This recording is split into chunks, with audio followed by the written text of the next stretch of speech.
जी, welcome back. कैसे हैं आप सब? आज की वीडियो से हम स्टार्ट कर रहे हैं कॉटलिन।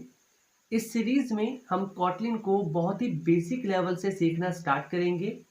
जितने भी टॉपिक हैं, जितने भी कॉन्सेप्ट हैं कॉटलिन के, हर एक टॉपिक को, हर एक कॉन्सेप्ट को हम डिटेल से कवर करेंगे। इस सीरीज़ में कॉटलिन को एक्सट्रीम लेवल तक सीखने के बाद हम मोबाइल एप्लीकेशंस डेवलप करना स्टार्ट करेंगे। अब सबसे पहले हम बात करते हैं कि ये कोर्स किसके लिए है, कौन-कौन इस कोर्स को कर सकता है। तो देखें, इस कोर्स को करने के लिए डज़न्ट मैटर कि आपको कोडिंग आती है या नहीं आती। अगर आप बिल्कुल बिगिनर भी हो, तब भी आप इस कोर्स को स्टार्ट कर सकते हो।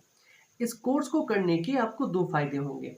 नंबर 1, आपको कॉटलिन आ जाएगी, आप मोबाइल एप्लीकेशंस डेवलप करना सीख जाओगे।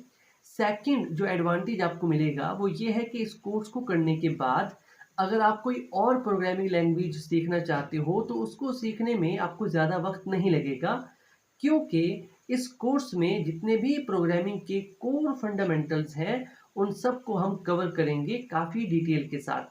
तो एक बार आपको प्रोग्रामिंग फंडामेंटल्स की नॉलेज हो गई, फिर चाहे आप कोई भी लैंग्वेज सीखें, उसको सीखने में आपको ज़्यादा वक्त नहीं लगेगा। तो ये 2 फ़ायदे हैं जो कि आपको ये कोर्स प्रोवाइड करेगा। ओके? तो शुरू करते हैं इस सीरीज़ को। उससे पहले आपसे एक हम्बल सी रिक्वेस्ट कि अगर आप चैनल पे न्यू हैं तो चैनल को सब्सक्राइब कीजिए और वीडियो को लाइक कीजिए। तो शुरू करते हैं और सबसे पहले हम बात करते हैं कॉटलिन के बारे में। तो कॉटलिन एक प्रोग्रामिंग लैंग्वेज है। इसे 2016 में रिलीज़ किया गया था और इसे डेवलप किया था जेट ब्रेन्स ने। जेट ब्रेन्स एक सॉफ्टवेयर डेवलप करने की कंपनी है। इसने और भी काफ़ी सारे सॉफ्टवेयर डेवलप किए हैं, जैसा कि एंड्रॉयड स्टूडियो है, इंटेलिजे आइडिया है जिसमें हम कोडिंग करते हैं, और अपनी इस सीरीज़ में हम इंटेलिजे को ही यूज़ करेंगे अपने कॉटलिन के कोड को लिखने के लिए। इसके अलावा और भी काफ़ी सारे सॉफ्टवेयर्स हैं जो कि इस कंपनी ने डेवलप किए हैं। सेकंड जो पॉइंट है कॉटलिन का, वो ये है कि Kotlin is fully compatible with Java. अब इसका क्या मतलब है? इसका मतलब ये है कि आप जावा के कोड को कॉटलिन के कोड के अंदर यूज़ कर सकते हो, रन कर सकते हो। और अगर आपको जावा की नॉलेज है, आप जावा पहले सीख चुके हो, तो कॉटलिन को सीखना आपके लिए बहुत ही ज़्यादा ईज़ी होगा। अब थर्ड जो पॉइंट है, वो काफ़ी इंटरेस्टिंग है। जावा का भी ऐसा ही है। इसमें ये है कि कॉटलिन जो है वो डिफरेंट प्लेटफॉर्म पे वर्क कर सकती है। मतलब एक बार आपने कॉटलिन के कोड को कंपाइल कर लिया, उसके बाद आप चाहे उसे विंडोज़ पे रन करो, आप उसे लिनक्स पे रन करो, आप उसे मैक पे रन करो या किसी और सिस्टम सॉफ्टवेयर पे रन करो, वो आपकी मर्ज़ी है। जावा भी इसी तरह से है। जावा एक प्लेटफॉर्म इंडिपेंडेंट है, उसका कोड आप कहीं भी रन कर सकते हो। तो कॉटलिन भी प्लेटफॉर्म इंडिपेंडेंट है। ओके? फोर्थ जो इसका पॉइंट है वो ये है कि कॉटलिन जो है वो कंसाइज है और सेफ है। सिक्योरिटी के हवाले से देखा जाए तो ये काफ़ी ज़्यादा सेफ है, कंसाइज भी है, क्योंकि जावा की अगर हम बात करें तो उसके अंदर कोड, एक सिंपल कोड लिखने के लिए हमें काफ़ी सारी लाइन्स लिखनी पड़ती हैं, हमें क्लासेस बनानी पड़ती हैं, फिर जाके हम कोई एक हेलो वर्ड प्रिंट कर पाते हैं। बट इसके अंदर ऐसा नहीं है। इसके अंदर हेलो वर्ड प्रिंट करने के लिए आपको ज़्यादा लाइनें लिखने की ज़रूरत नहीं पड़ती, आप आसानी से लिख सकते हो। अब हम बात करते हैं कि कॉटलिन को हम यूज़ क्यों करते हैं, व्हाई। देखें, कॉटलिन को हम यूज़ करते हैं मोबाइल एप्लीकेशंस को डेवलप करने के लिए, स्पेशली एंड्रॉयड ऐप्स। इसके अलावा भी आप कॉटलिन को यूज़ कर सकते हो। आप वेब डेवलपमेंट में यूज़ कर सकते हो, सर्वर साइड एप्लीकेशंस में आप इसको यूज़ कर सकते हो, डेटा साइंस में यूज़ कर सकते हो। बट 90% मैं कह सकता हूँ कि ये ज़्यादातर यूज़ हो रही है एंड्रॉयड एप्लीकेशंस को डेवलप करने के लिए। अब यहाँ पर आप कह सकते हैं कि एंड्रॉयड एप्लीकेशंस को हम जावा से भी डेवलप कर सकते हैं, ऑफ कोर्स हम कर सकते हैं। और स्टिल अभी भी काफ़ी सारी मोबाइल ऐप्स हैं जो कि जावा से डेवलप की जा रही हैं। कॉटलिन को भी हम यूज़ कर सकते हैं एंड्रॉयड एप्लीकेशन को डेवलप करने के लिए। अब कॉटलिन की जो पॉपुलैरिटी है वो तब इंक्रीज़ हुई जब गूगल ने 2017 में अनाउंस किया कि कॉटलिन को आप एंड्रॉयड डेवलपमेंट में यूज़ कर सकते हो। तो तब से इसकी जो पॉपुलैरिटी है वो इंक्रीज़ हो गई, क्योंकि गूगल का हाथ आ गया इसमें। जितने भी जावा के डेवलपर्स थे, बहुत सारे डेवलपर्स शिफ्ट हो गए कॉटलिन की तरफ। अब शिफ्ट होने का मतलब ये नहीं है कि उन्होंने जावा को छोड़ दिया, ऐसा बिल्कुल नहीं है। स्टिल एक बार जावा जिसने सीख ली ना, फिर वो जावा को नहीं छोड़ता। जावा ऐसी लैंग्वेज है, because I am a Java developer, okay. और मेरे चैनल पे जावा की एक कंप्लीट सीरीज़ मौजूद है, अगर आप सीखना चाहो तो सीख सकते हो। अब अगर हम बात करें अपने इस कोर्स के बारे में, तो हमारे इस कोर्स में हम कोटलिन को यूज़ करेंगे एंड्रॉयड एप्लीकेशंस को डेवलप करने के लिए, ओके। अब इसमें मैं आपको एक और मज़े की बात बताता हूँ कोटलिन के बारे में, कि कोटलिन का जितना भी कोड है, आप उसे कन्वर्ट कर सकते हो जावास्क्रिप्ट के कोड में, ठीक है ना? तो ये एक एडवांटेज मिल जाता है कोटलिन डेवलपर को, कि जितना भी आपका कोड आपने लिखा हुआ है, आप उसे जावास्क्रिप्ट के कोड में कन्वर्ट कर सकते हो ईज़िली। तो आई थिंक इतना इंट्रोडक्शन काफ़ी है कोटलिन के बारे में। अब इसको प्रैक्टिकली हम कवर करना स्टार्ट करते हैं। सबसे पहले तो हमने एनवायरनमेंट सेटअप करना है, ठीक है? अब एनवायरनमेंट सेटअप करने के लिए हमें चाहिए 2 चीज़ें। एक चाहिए जेडीके। अब हो सकता है आप सोच रहे हो कि जेडीके तो हम यूज़ करते हैं जावा के अंदर, राइट? जावा तो हम सीख नहीं रहे, हम सीख रहे हैं कोटलिन। देखिए कोटलिन का जो कोड है वो जेवीएम के अंदर रन होता है, ठीक है? और जेवीएम प्रोवाइड करेगा हमें जेडीके। तो हमें जेडीके तो चाहिए कोटलिन को रन करने के लिए। सेकंड हमें चाहिए कोई आईडीई। तो इसके अंदर जो हम आईडीई यूज़ करेंगे वो होगी इंटेलीजे। तो ये 2 चीज़ें हमें चाहिए। तो जल्दी से चलते हैं अपने क्रोम के अंदर और इन 2 चीज़ों को हम डाउनलोड कर लेते हैं, ओके? अब यहाँ पर आपने सर्च करना है फॉर जेडीके। ज़्यादा कुछ लिखने की ज़रूरत नहीं है। आप जेडीके लिखोगे तब भी इनकी ऑफिशियल वेबसाइट जो है वो टॉप पे आएगी, ठीक है? तो इसमें चलते हैं और हम डाउनलोड करते हैं हमें जो कुछ चाहिए। इसके अंदर अगर हम स्क्रॉल डाउन करें तो हमारे पास डिफरेंट ऑपरेटिंग सिस्टम्स के ऑप्शंस अवेलेबल हैं। अगर आप लिनक्स यूज़ करें तो आप यहाँ से डाउनलोड कर सकते हैं, मैक यूज़ कर रहे हैं तो आप यहाँ से डाउनलोड कर सकते हैं। अब चूँकि हम विंडोज़ यूज़ कर रहे हैं तो हम विंडोज़ में जाएँगे और यहाँ पर 64 इंस्टॉलर को जाके हम डाउनलोड कर लेंगे। इसकी डाउनलोडिंग स्टार्ट हो चुकी है, तो इसे डाउनलोड होने में थोड़ा वक़्त लगेगा। ओके, तो यहाँ पर जेडीके डाउनलोड हो चुके हैं, आपने इसे क्लिक करना है, यहाँ पे आपने येस करना है। यहाँ पर देखिए आपको पाथ शो हो रहा है इसका, तो ये पाथ आपने याद रखना है। ये सी ड्राइव के अंदर एक प्रोग्राम फाइल्स का फ़ोल्डर है, उसके अंदर जावा का फ़ोल्डर है और वहाँ पर हमारा जो जेडीके है वो रखा हुआ है। तो ये पाथ हमारे बहुत काम आएगा, आपने इसे याद रखना है। उसके बाद नेक्स्ट, और इसकी इंस्टॉलेशन जो है वो स्टार्ट हो चुकी है। जेडीके इंस्टॉल हो चुका है, यहाँ से आपने क्लोज़ करना है। इसके बाद आपने यहाँ पर सर्च करना है फॉर एनवायरनमेंट वेरिएबल। यहाँ पर आप एनवायरनमेंट वेरिएबल लिखेंगे तो आपके सामने ये ऑप्शन शो होगा, इसे आपने क्लिक करना है। उसके बाद इस तरह की स्क्रीन आपके सामने होगी, यहाँ पर हमारे पास एनवायरनमेंट वेरिएबल का ऑप्शन है, आपने इसे क्लिक करना है। यहाँ पर देखें अगर मैं स्क्रॉल डाउन करूँ तो हमारे पास एक पाथ का वेरिएबल है, आपने इसे क्लिक करना है और आपने इसे एडिट कर देना है। उसके बाद अब इसके अंदर हमने एक पाथ ऐड करना है जो कि हमारे जेडीके का है। तो हमने क्या करना है, सीधा जाना है सी ड्राइव के अंदर।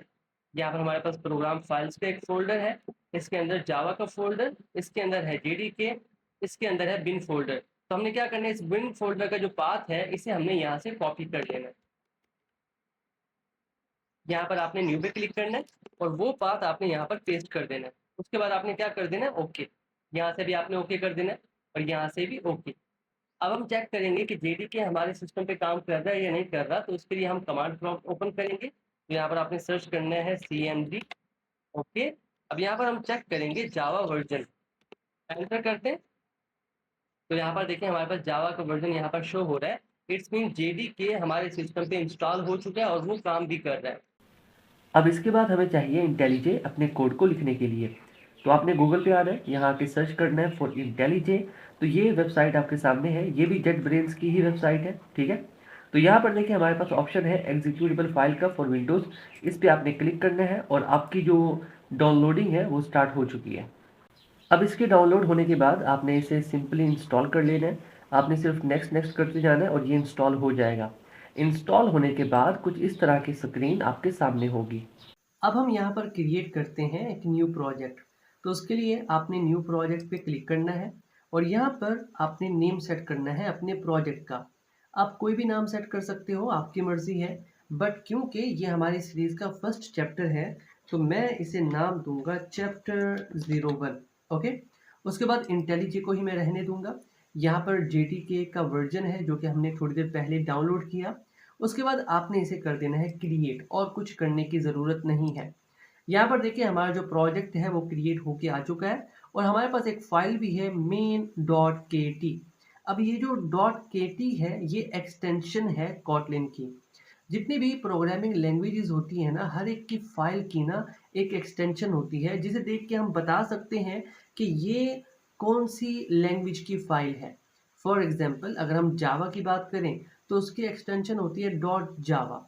ओके, इसी तरह से अगर हम सी प्लस प्लस की बात करें तो उसकी एक्सटेंशन होती है dot C P P. Okay, तो उससे क्या होता है, उसे देखकर हमें ये पता चल जाता है कि हाँ ये कौन सी लैंग्वेज की फाइल है। ओके, तो जो कॉटलिन है उसकी एक्सटेंशन है डॉट के टी। इसे देखकर कोई भी कह सकता है कि हाँ ये कॉटलिन की फाइल है। अब यहाँ पर थोड़ा सा कोड लिखा हुआ है पहले से, मैं इस कोड को रिमूव कर देता हूँ क्योंकि फिलहाल के लिए हमें ये नहीं चाहिए, हमने बहुत ही शुरू से शुरुआत करनी है। ठीक है, अब यहाँ पर हमारे पास है एक मेथड जिसका नाम है मेन। ओके, आप इसे मेथड भी कह सकते हैं, आप इसे फंक्शन भी कह सकते हैं। वैसे तो फंक्शंस के बारे में हम डिटेल से बात करेंगे आने वाली वीडियोस में। फिलहाल के लिए मैं आपको इतना बता दूं कि फंक्शन जो है वो एक मशीन है, ठीक है, जिसे आप कुछ ना कुछ इनपुट देते हो, वो उसे प्रोसेस करता है और बदले में आपको कुछ रिटर्न करता है। तो ये एक फंक्शन होता है। ठीक है, मज़ीद बात करेंगे हम इसके बारे में। फ़िलहाल के लिए आपने इस नॉर्मल से सिंटैक्स को समझना है। जो भी कोड आप लिखोगे कॉटलिन का, वो आप लिखोगे इस मेन मेथड के अंदर, क्योंकि जो कॉटलिन के प्रोग्राम की एग्जीक्यूशन होती है ना, वो इसी मेन मेथड से स्टार्ट होती है। ठीक है, आप कह सकते हो कि जो कंपाइलर है वो यहीं से आपके कोड को कंपाइल करना स्टार्ट करता है। अब यहाँ पर ये जो फन लिखा हुआ है ना, एफ यू एन फन, ये एक कीवर्ड है। ओके, जब भी आपने कोई फंक्शन क्रिएट करना होगा ना तो आपको फन लिखना होगा। ठीक है, कीवर्ड क्या होता है इसके बारे में भी हम डिटेल से बात करेंगे, डोंट वरी। उसके बाद है मेन। मेन जो है वो इस मेथड का, इस फंक्शन का नाम है। ठीक है, हम जो फंक्शन क्रिएट करेंगे उनका नाम हम अपनी मर्जी से सेट करेंगे। ठीक है, ये कॉटलिन वालों ने सिलेक्ट किया है तो इसका नाम है मेन। उसके बाद है कुछ पैरेंथेसिस और फिर है इसकी बॉडी, ये है फंक्शन की बॉडी। तो ये बेसिक सा सिंटैक्स है। ओके, अब अगर हम बात करें कॉटलिन के वर्जन 1.3 से पहले की, तो उसमें क्या होता था कि हमें कुछ एडिशनल चीज़ें, कुछ पैरामीटर इन पैरेंथेसिस के अंदर पास करने होते थे। ओके, क्या थे, सबसे पहले तो हमने आर्ग्यूमेंट लिखने होते थे। ठीक है, और फिर हमने एक एरे बनानी होती थी, एरे स्ट्रिंग। देखिए यहाँ पर हमें शो भी हुआ, मैं खुद से लिख देता हूँ, एरे स्ट्रिंग। ये रहा हमारे पास एरे। ओके, तो मुझे एरे स्ट्रिंग चाहिए तो मैं खुद से लिख लेता हूँ, क्या फ़ायदा इससे बार बार मांगने का, हम खुद ही लिख लेते हैं। एरे ऑफ स्ट्रिंग, तो हमने यहाँ पर लिखना होता था स्ट्रिंग। तो ये हम क्या करते थे, ये हम तब लिखते थे जब हमारे पास कॉटलिन का वर्जन 1.3 से पहले का हम जब यूज़ कर रहे होते थे ना, तब हमें ये चीज़ें लिखनी पड़ती थी। अब जो है हमारे पास एडवांस वर्जन आ चुका है कॉटलिन का। अब आपकी मर्जी है, आप लिखो या ना लिखो, ये आप पे डिपेंड करता है। लिखो तब भी ठीक है, ना लिखो तब भी ठीक है। तो मैं इसे नहीं लिखने वाला। ठीक है, क्योंकि अगर मुझे कोई सहूलत मैसर आ रही है, मुझे सहूलत मिल रही है, तो मैं उस सहूलत को लूँगा। मुझे क्या फ़ायदा लिखने का। ठीक है, तो ये है हमारा बेसिक सा कोड कॉटलिन का। अब बात करते हैं आउटपुट के बारे में। देखें, जितनी भी प्रोग्रामिंग लैंग्वेजेस हैं ना, उनके अंदर आउटपुट के डिफरेंट मेथड होते हैं, डिफरेंट तरीकाकार होता है आउटपुट जनरेट करने का। कॉटलिन की अगर हम बात करें तो इसके अंदर अगर आपने आउटपुट दिखाना है यूज़र को, तो हम यूज़ करते हैं प्रिंट या फिर प्रिंट एलन का। अब दोनों में क्या डिफरेंस है उसके बारे में भी हम बात करेंगे, डोंट वरी।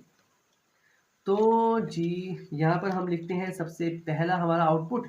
तो मैं यहाँ पर लिख देता हूँ हेलो कॉटलिन। हेलो वर्ड नहीं लिखते, काफ़ी बार हेलो वर्ड हम लिख चुके हैं बाकी कोर्सेज में। यहाँ पर हम हेलो कॉटलिन लिखते हैं। अब यहाँ पर आपने एक चीज़ और नोटिस करनी है कि यहाँ पर हम सेमी कॉलन का यूज़ नहीं कर रहे।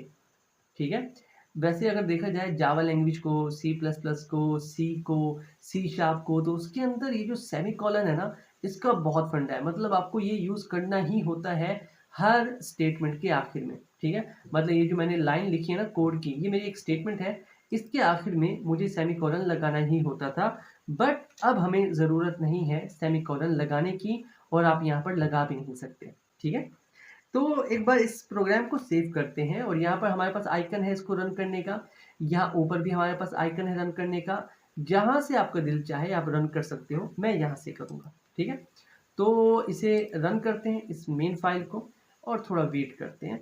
ठीक है, ये थोड़ा वक्त लेगा पहली मर्तबा जब आप इसे रन करोगे, बाद में ये ज़्यादा वक्त नहीं लेगा। तो थोड़ा वेट कर लेते हैं। जैसे इसका चलें जी, आउटपुट आ चुका है। तो आउटपुट में हमें शो हो रहा है हेलो कॉटलिन। चलें जी, अब मैंने आपसे कहा कि आप प्रिंट एलन भी यूज़ कर सकते हो और आप सिर्फ प्रिंट भी यूज़ कर सकते हो। तो दोनों में फ़र्क क्या है? फ़र्क के बारे में हम बात करते हैं। फ़र्क ज़्यादा कुछ नहीं है। अगर मैं यहाँ पर लिख देता हूँ कि भाई ये जो है ना, ये मेरी नेक्स्ट लाइन है, ठीक है? मैंने ये इंडिकेट कर दिया और मैं यहाँ पर सिर्फ प्रिंट यूज़ कर रहा हूँ दोनों स्टेटमेंट्स के अंदर, ठीक है? अब एक काम करते हैं, इसको एग्जीक्यूट करते हैं और देखते हैं कि आउटपुट क्या आता है। मैंने दोनों जो स्टेटमेंट है ना वो अलग-अलग लाइन्स पे लिखी हैं, ये आपने गौर करना है। बट हमारे पास जो आउटपुट आ रहा है वो है हेलो कॉटलिन और फिर आ रहा है नेक्स्ट लाइन। मतलब ये कि अगर आप प्रिंट यूज़ करते हो तो जितना भी आपका कोड होगा ना वो एक ही लाइन में आएगा आउटपुट आपका, ठीक है? प्रिंट के अंदर ये एबिलिटी नहीं होती कि वो लाइन को ब्रेक कर सके। बट अगर आप प्रिंट एलन लिखते हो तो ये न्यू लाइन में शिफ्ट कर देता है, ठीक है? तो एक बार फिर से इसको हम रन करते हैं और इस बार जो हमारा आउटपुट है वो थोड़ा चेंज होगा। यहाँ पर देखिए पहले प्रिंट हुआ हेलो कॉटलिन और फिर नेक्स्ट लाइन, क्योंकि हमने यूज़ किया प्रिंट एल एन का। तो ये छोटा सा डिफरेंस है प्रिंट और प्रिंट एल एन का। अब ज़रूरी नहीं है कि इसके अंदर आप कोई ना कोई स्ट्रिंग ही लिखो, ठीक है? यहाँ पर देखें डबल कोट्स मैं यूज़ कर रहा हूँ। डबल कोटेशन के अंदर आप जो भी कुछ लिखते हो ना वो आपकी स्ट्रिंग होती है। अब ज़रूरी नहीं है कि आप सिर्फ स्ट्रिंग ही लिखो। अगर मैं यहाँ पर लिख दूँ 3 + 3, ओके, तो क्या ख्याल है आउटपुट आएगा हमारे पास? ऑब्वियसली आना चाहिए। तो इसे सेव कर लेते हैं और एक बार इसमें इसे रन करता हूँ। रन करते हैं और देखते हैं कि आउटपुट में हमें 6 देखने को मिलता है या नहीं मिलता। चलें जी, यहाँ पर हमारे पास आउटपुट आ रहा है 6 और साथ में नेक्स्ट लाइन भी आ रहा है क्योंकि ये हमारी नेक्स्ट लाइन है। चलें, इतना तो कॉन्सेप्ट आपका क्लियर हो गया कि अगर आप कोई अरिथमेटिक ऑपरेशन परफॉर्म करना चाहते हैं तो आप वो भी कर सकते हैं विद इन द पैरेंथेसिस, ठीक है? ये जो आपको ब्रैकेट्स नज़र आ रही है ना, स्मॉल ब्रैकेट्स, इनको हम पैरेंथेसिस कहते हैं, ठीक है? तो यहाँ पर देखिए अब हमारे पास मल्टीप्लिकेशन हमने की है तो 3 3 द 9 आता है, तो हमारे पास आउटपुट 9 आ रहा है और साथ में ये जो नेक्स्ट लाइन है हमारे पास वो भी शो हो रही है।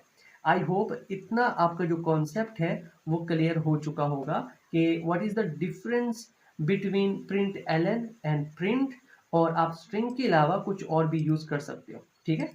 अब एक काम करते हैं, हम बात करते हैं कमेंट के बारे में। देखिए अभी फ़िलहाल हम जो कोड लिखेंगे वो 10 लाइनों का होगा, 5 लाइनों का होगा। फ़िलहाल के लिए हमारा कोड 2 लाइनों का है। लेकिन जब हम कोई एप्लीकेशन डेवलप करते हैं तो उसके अंदर हमारा कोड बहुत सारा होता है और कभी-कभी हम खुद ही भूल जाते हैं कि हमने कौन से सेक्शन में कौन-सा कोड लिखा था, या हमारे कोड को अगर कोई और डेवलपर देखे तो उसके लिए और भी ज़्यादा मुश्किल हो जाएगा उस कोड को समझना, क्योंकि हमारा कोड हमें ही समझने में मुश्किल लगता है, ठीक है? ये चीज़ें आप फेस करेंगे तो ये काफ़ी परेशान करती हैं। तो हम क्या करते हैं, इसका जो सॉल्यूशन है ना वो है कमेंट। कमेंट क्या करते हैं, फॉर एग्जांपल मैं यहाँ पर नीचे वाली लाइन पे ना मैं मल्टीप्लाई कर रहा हूँ, ठीक है? तो मैं ऊपर एक कमेंट लगा दूँगा, मैं लिख दूँगा कि नीचे वाला जो सेक्शन है ना उसमें मैं कर रहा हूँ मल्टीप्लिकेशन, मल्टीप्लिकेशन, ठीक है? अब अगर कोई भी यूज़र आता है, कोई भी डेवलपर, यूज़र तो नहीं कर सकता, कोई भी डेवलपर आता है ना, वो देखेगा कि हाँ, मल्टीप्लिकेशन का कमेंट है तो नीचे मल्टीप्लिकेशन की फंक्शनैलिटी जो है उसने लिखी होगी जिसने भी ये एप्लीकेशन डेवलप की है। अब कमेंट जो होते हैं ना आपके कोड का वो पार्ट होते हैं जो एग्जीक्यूट नहीं होते। अभी अगर मैं इसे सेव करूं, ठीक है, और दोबारा से इसे रन करें तो आउटपुट में ये जो कमेंट है ये आपको शो नहीं होगा, ठीक है? देखिए आपका आउटपुट आ रहा है 9 और साथ में आ रहा है नेक्स्ट लाइन, तो आउटपुट में ये जो आपके कमेंट होते हैं वो शो नहीं होते। थोड़ा और बात करते हैं कमेंट के बारे में, क्योंकि अक्सर जो स्टूडेंट्स हैं इसे लाइकली में ले जाते हैं, बट जब आप डेवलपमेंट स्टार्ट करेंगे, बहुत बड़े-बड़े प्रोग्राम्स लिखेंगे, तब आप समझेंगे कि हाँ, अगर आपने अपने कोड को एफिशिएंट बनाना है ना और वो समझ में भी आना चाहिए किसी दूसरे डेवलपर को, तो वहाँ पर कमेंट्स जो हैं वो बहुत ज़रूरी हो जाते हैं। अब कमेंट जो है वो हमारे पास 2 तरह के होते हैं। एक होता है सिंगल लाइन कमेंट, एक होता है मल्टीपल लाइन कमेंट। मान लो आपने एक पीस ऑफ कोड लिखा, उसको आप एक्सप्लेन करना चाहते हो अपने कमेंट के अंदर, आप बताना चाहते हो कि नीचे कौन-सी फंक्शनैलिटी का कोड मैंने लिखा हुआ है।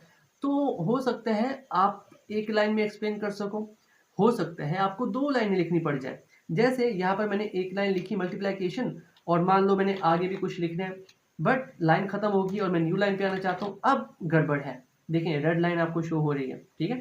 इट मीन्स अगर आप मल्टीपल लाइन पे अपना कमेंट लिखना चाहते हो ना, तब आपको ये जो है मेथड ये यूज़ नहीं करना पड़ेगा। उसके लिए आपको एक और मेथड यूज़ करना पड़ेगा। आपको यूज़ करना पड़ेगा बैकस्लैश और फिर एस्टेरिस्क का। आप इसे स्टार भी कह सकते हैं, ठीक है।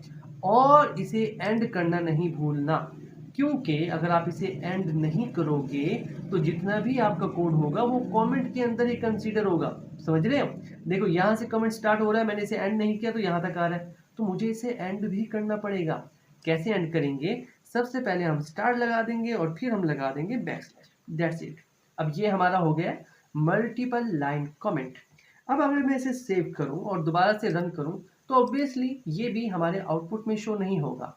हमारा आउटपुट स्टिल वही रहेगा 9 एंड ये वाला नेक्स्ट लाइन, ठीक है। आई होप आप बेसिक जो है वो समझते जा रहे हो और ये बहुत इंपॉर्टेंट होता है। आप एक रिदम से चलेंगे ना तो चीज़ों को समझना आपके लिए काफ़ी ज़्यादा आसान होगा। तो इस कोर्स को मैंने इस तरीके से डिज़ाइन किया है कि बिगिनर भी ना समझ पाए। हो सकता है आप में कुछ ऐसे हों जो पहले से कोडिंग जानते हो और वो कह रहे हो कि यार क्या अब ये पढ़ा रहे हो कमेंट वगैरह, ये तो बहुत बेसिक सी चीज़ है। बट फॉर दोज जो कि न्यू है, जो नहीं जानते, उनके लिए ये बताना बहुत ज़रूरी है ताकि उनको समझ में आए कि हाँ कमेंट क्या होता है, क्यों हम उसे यूज़ करते हैं और कितना ज़्यादा इम्पॉर्टेंट है एक कमेंट। अब एक काम करते हैं, एक छोटा सा क्वेश्चन सॉल्व करते हैं। वैसे क्वेश्चन हम बहुत सॉल्व करेंगे इस सीरीज के अंदर, प्रैक्टिस क्वेश्चन, जिससे आप कह सकते हो कि अगर आप कहीं इंटरव्यू देने जाओ तो आप मार नहीं खाओगे, आप इंटरव्यू क्लियर कर जाओगे। इतने ज़्यादा हम प्रैक्टिस क्वेश्चन सॉल्व करेंगे। अब यहाँ पर ना हम एक पैटर्न सॉल्व करते हैं, तो पहले मैं ढूंढ लूँ मैंने कहाँ पे सेव किया था, थोड़ा सा वक्त दो मुझे। ओके, तो ये रहा, मिल गया मुझे। अब यहाँ पर देखें एक पैटर्न है जो कि हमने आउटपुट में शो कराना है। ऑब्वियसली अभी तक हमने सिर्फ प्रिंट सीखा है और प्रिंट एलन सीखा है, बट इसके अंदर एक न्यू चीज़ भी सीखेंगे हम, ठीक है। अब ये हम कैसे प्रिंट कराएंगे? सबसे पहले तो आपके माइंड में एक चीज़ होनी चाहिए कि आपने प्रॉब्लम सॉल्व कैसे करनी है। ये बहुत इंपॉर्टेंट है क्योंकि ये जो स्किल है ना प्रॉब्लम सॉल्विंग, ये कहीं से आप सीख नहीं सकते, ये आपको खुद ही सीखनी पड़ती है, ठीक है। और सीखते कैसे हैं? क्वेश्चंस को सॉल्व करके ऑब्वियसली। अब यहाँ पर देखो पहली लाइन में हमारे पास एक स्टार है, मतलब हमने प्रिंट का यूज़ करना है और एक स्टार प्रिंट कर देना है। दूसरी लाइन में 2 है, फिर 3 है, फिर 4 है, मतलब हमें 4 बार प्रिंट एलन लिखना पड़ेगा या फिर 3 बार प्रिंट एलन लिखना पड़ेगा और एक बार प्रिंट। तो करके देखते हैं, ठीक है। वापस आते हैं और यहाँ पर मैं इसको यहाँ से रेज कर देता हूँ, ठीक है। और सबसे पहले तो मैं प्रिंट एलन का यूज़ करता हूँ, ठीक है। प्रिंट एलन, और हमने क्या प्रिंट कराना है? एक स्टार प्रिंट कराना है, दैट्स इट, ठीक है। प्रिंट एलन का यूज़ क्यों कर रहा हूँ याद करो, क्योंकि ये नेक्स्ट लाइन में शिफ्ट कर देगा, ठीक है। दोबारा से हम प्रिंट एलन का ही यूज़ करेंगे और अब की बार मुझे चाहिए 2 स्टार्स, तो ये 2 स्टार्स आ गए। एक बार फिर से प्रिंट एलन का यूज़ करते हैं और मुझे चाहिए अब की बार 3 स्टार्स, 1 2 3, ये भी आ गए, ठीक है। अब जो आखिरी वाली लाइन है ना उस पर मुझे प्रिंट एलन लिखने की ज़रूरत नहीं है, ठीक है, क्योंकि वो वैसे ही आखिरी लाइन है, ठीक है। तो मैं जस्ट प्रिंट लिख दूंगा, आप चाहो तो प्रिंट एलन भी लिख सकते हो, बट मैं आपके कॉन्सेप्ट क्लियर करना चाहता हूँ कि जहाँ पर हमें चीज़ की ज़रूरत है वहाँ पर तो हम यूज़ करेंगे, जहाँ पर हमें किसी चीज़ की ज़रूरत नहीं है वहाँ पर हम यूज़ नहीं करेंगे, ठीक है। एफिशिएंट वे रखना है आपने। तो यहाँ पर मैं लिख देता हूँ 1 2 3 4, 4 स्टार्स हो गए, ठीक है। तो एक काम करते हैं, इसे सेव करते हैं और एक बार इसे रन करते हैं, वेट करते हैं और इसे मैं थोड़ा सा ऊपर कर लेता हूँ। तो यहाँ पर देखिए हमारे पास वो जो पैटर्न था वो प्रिंट होके आ चुके हैं, अच्छी बात है। अब एक काम करते हैं, मैं चाहता हूँ ये जो 4 लाइनें हमने लिखी हैं, मैं चाहता हूँ ये काम हमारा एक ही लाइन में हो जाए। अच्छा होगा ना कि सारा का सारा काम हमारा एक ही लाइन में हो रहा है, करने में भी मज़ा आएगा। तो एक काम करते हैं, मैं बाकी 3 को तो यहाँ से रिमूव कर देता हूँ, एक को मैं रहने देता हूँ और मैं इसे प्रिंट ही रहने देता हूँ। चलो जी, मैं प्रिंट एलन भी यूज़ नहीं करता। अब यहाँ पर ना हम एक न्यू टर्म यूज़ करेंगे जो कि है न्यू लाइन के लिए। अब मान लो ये मेरे पास एक स्टार है, अब मैं चाहता हूँ अगला जो मैं स्टार लिखूँ ना, ऐसे 2 स्टार, ये न्यू लाइन में आने चाहिए, तो मुझे यहाँ पर लाइन को ब्रेक करना होगा। कैसे ब्रेक करेंगे? बैकस्लैश एन का अगर मैं यूज़ करूँ यहाँ पर, ठीक है। बहुत से लड़के, बहुत से बच्चे यहाँ पर भूल जाते हैं, ठीक है। फिलहाल के लिए मैं इसको सेव करता हूँ, ठीक है, और इसको रन करते हैं, रन, और देखते हैं, वेट करते हैं। तो यहाँ पर देखिए हमारे पास \n ही लिखा हुआ आ रहा है। ओके, अब एक काम करते हैं, मैं यहाँ पर ना \/ को हटा देता हूँ, ठीक है, और मैं कुछ इस तरह से यूज़ करता हूँ। अब देखो इसका कलर भी चेंज हो चुका है, ठीक है। अब इसे अगर मैं सेव करूँ और इसे रन करूँ, ठीक है, तो अब मेरे पास न्यू लाइन होगी, ऑब्वियसली, पक्की बात है। तो यहाँ पर देखो न्यू लाइन में आ रहा है, बट थोड़ा सा ना गड़बड़ है। पहले एक स्टार है, फिर यहाँ पर हमारे पास स्पेस है। अब ये स्पेस कहाँ से आ रही है? ये वाली स्पेस आ रही है, ठीक है। तो ये मुझे स्पेस भी नहीं चाहिए, और मैं इसे यहाँ से हटा देता हूँ, ठीक है। चलें जी, और यहाँ पर दोबारा से हम यूज़ कर लेते हैं \n। बाय द वे पहले मैं जो यूज़ कर रहा था ना वो स्लैश था, ठीक है, तो ये बात आपने याद रखनी है। अब यहाँ पर मैं 3 स्टार चाहता हूँ अगली लाइन में, फिर से मैं \n का यूज़ करूँगा, और मुझे फिर से कितने स्टार चाहिए अगली लाइन में? 4 स्टार्स चाहिए, ठीक है। अब इसके आगे न्यू लाइन लगाने की ज़रूरत नहीं है, मैं इसे सेव करता हूँ और एक बार इसे रन करते हैं और देखते हैं कि वैसा आउटपुट आ रहा है कि नहीं आ रहा, ठीक है। तो थोड़ा वेट करते हैं, वेट करते हैं। चलिए जी, यहाँ पर देखो अब हमारे पास पैटर्न बिल्कुल वैसा ही आउटपुट में शो हो रहा है, बट हमने एक ही लाइन के अंदर सारा काम कर लिया है, ठीक है।